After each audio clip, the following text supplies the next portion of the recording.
হরে কৃষ্ণ। শুভ পাপ মোচনী একাদশী।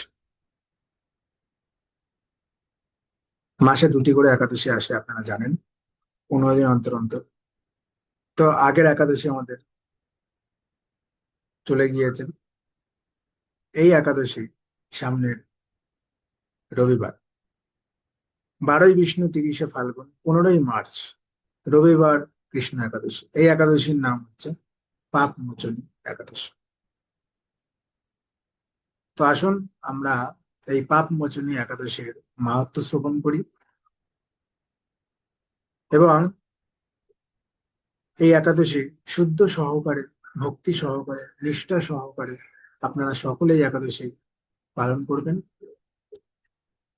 এবং এই একাদশীর মাহাত্ম্য যারা যারা শুনতে পারছে না বা শুনতে আহ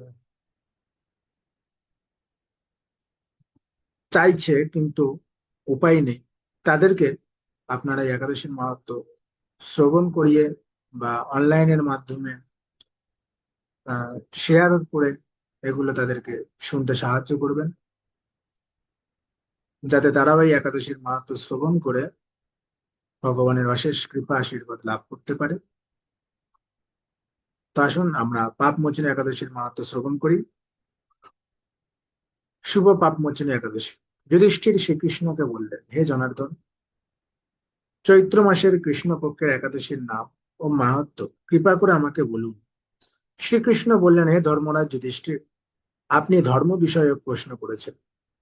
এই একাদশী সকল সুখের আধার, সিদ্ধি প্রদানকারী ও পরম মঙ্গলময়, সমস্ত পাপ থেকে নিস্তার বা মোচন করে বলে এই পবিত্র একাদশী তিথি পাপ মোচিনী নামে প্রসিদ্ধ।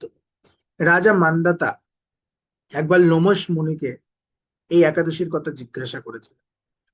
তার বর্ণিত সেই বিচিত্র উপাখ্যানটি আপনার কাছে বলছি, আপনি মনোযোগ সহকারে তা শ্রবণ করুন। প্রাচীন কালে অতি মনোরম চৈত্র রথ পুষ্প উদ্যান মুনিগণ বহু বছর ধরে তপস্যা করতেন। এক সময় মেধাবী নামে এক ঋষি কুমার সেখানে তপস্যা করছিলেন। মঞ্জু ঘোষা নামে এক সুন্দরী অপ্সরা তাকে বশীভূত করতে চায়, কিন্তু ঋষির অভিশাপের ভয়ে সে আশ্রমের 2 মাইল দূরে অবস্থান করতে লাগলো।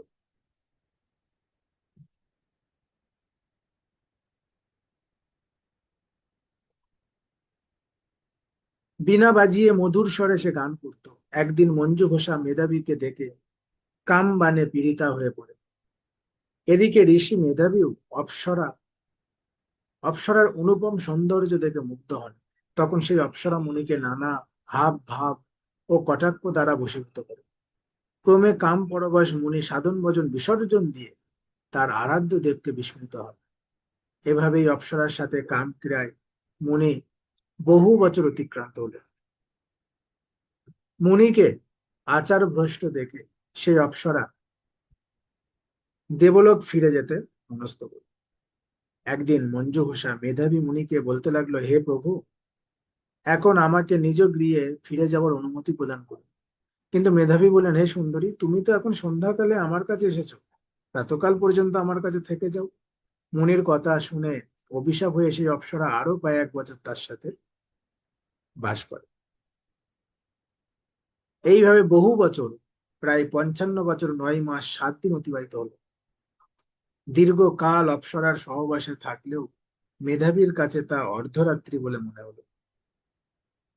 মঞ্জু ঘোষা পুনরায় নিজ স্থানে গমনের প্রার্থনা জানালে মুনি বললেন, এখন প্রাতঃকাল, যতক্ষণ পর্যন্ত আমি সন্ধ্যা বন্দনা সমাপ্ত করি ততক্ষণ পর্যন্ত তুমি এখানে থাকো। মুনির কথা শুনে ঈষৎ হেসে মঞ্জু ঘোষা তাকে বললে, হে মুনিবর, আমার সহবাসে আপনার যে কত বছর অতিবাহিত হয়েছে তা একবার বিচার করে দেখুন। এই কথা শুনে মুনি স্থির হয়ে চিন্তা করে দেখলেন যে তার 56 বছর অতিবাহিত হয়ে গেছে। মুনি তখন মঞ্জু ঘোষার প্রতি ক্রোধ পরবশ হয়ে বললেন, রে পাপিষ্ঠ, দুরাচারিণী, তপস্যার ক্ষয়কারী, তোমাকে ধিক, তুমি পিশাচী হও। মেধাবীর সাপে অপ্সরার শরীর বিরূপ প্রাপ্ত হলো। তখন সে অবনত মস্তকে মুনির কাছে সাপ মোচনের উপায় জিজ্ঞাসা করল। মেধাবী বললেন, হে সুন্দরী, চৈত্র মাসের কৃষ্ণপক্ষিয়া পাপ মোচনী একাদশী সর্বপাপ ক্ষয়কারিণী। সেই ব্রত পালনে তোমার পিশাচত্ব দূর হবে। পিতার আশ্রমে ফিরে গিয়ে মেধাবী বললেন, হে পিতা, এক অপ্সরার সঙ্গ দোষে আমি মহাপাপ করেছি। এর প্রায়শ্চিত্ত কি, তা কৃপা করে আমায় বলুন। উত্তরে চব্বন মুনি বললেন, চৈত্র মাসের কৃষ্ণপক্ষিয়া পাপমোচিনী একাদশী ব্রতের প্রভাবে তোমার পাপ দূর হবে। পিতার উপদেশ শুনে মেধাবী সেই ব্রত ভক্তি ভরে পালন করল। তার সমস্ত পাপ দূর হলো, পুনরায় তিনি তপস্যার ফল লাভ করলেন। মঞ্জু ঘোষা ওই ব্রত পালনের ফলে পিশাচত্ব থেকে মুক্ত হয়ে দিব্য দেহে স্বর্গে গমন করল। হে মহারাজ, যারা এই পাপমোচিনী একাদশী পালন করেন তাদের পূর্বকৃত সমস্ত পাপই ক্ষয় হয়। এই ব্রত কথা পাঠ ও শ্রবণে সহস্র ভূদানের ফল লাভ হয়।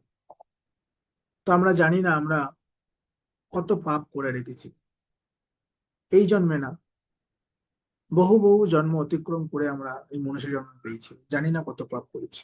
তো এই পাপমোচনী একাদশীর ব্রতর প্রভাবে আমাদের সমস্ত পাপ ক্ষয় হয়।